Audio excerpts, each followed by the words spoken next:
Dear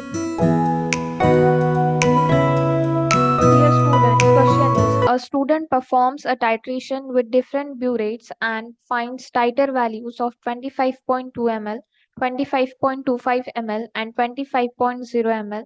The number of significant figures in the average titer value is. बच्चों इस question में बोला है कि एक स्टूडेंट ने टाइट्रेशन परफॉर्म किया है डिफरेंट डिफरेंट ब्यूरेट्स लेके और उसे टाइट्रेशन के वैल्यूज मिले हुए हैं, ठीक है। और हमें एवरेज टाइट्रेशन की वैल्यू जो आएगी उसमें कितने नंबर ऑफ सिग्निफिकेंट्स रहेंगे वो बताना है। तो हम एवरेज कैसे निकालते हैं बच्चों, दैट इज एवरेज क्या हो जाएगा हमारा, average titre value is equal to sum of all titre values divided by total number of titre values.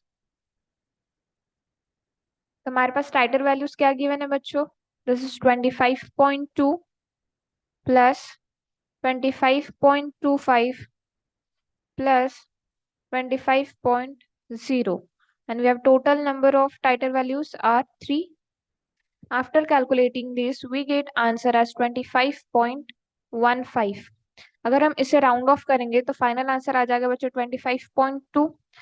और तीन ही डिजिट क्यों हमने राउंड ऑफ करके ये ही क्यों लिया, ये नंबर क्यों नहीं लिया, क्योंकि डिवीजन में रूल होता है कि जिस भी नंबर में list number of significant figures होंगे उतने ही सिग्निफिकेंट फिगर्स फाइनल आंसर्स में होंगे, ठीक है। तो हमें जो गिवन वैल्यू है यहाँ पे 25.2, इसमें सिग्निफिकेंट फिगर कितने हैं, 3।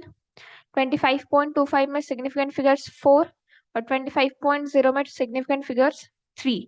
तो यहाँ पे list number of significant figures क्या है, 3। तो हमारे फाइनल आंसर में भी सिग्निफिकेंट फिगर्स कितने रहेंगे, 3। Therefore number of significant figures in average titer value is 3. This is the final answer. Thank you.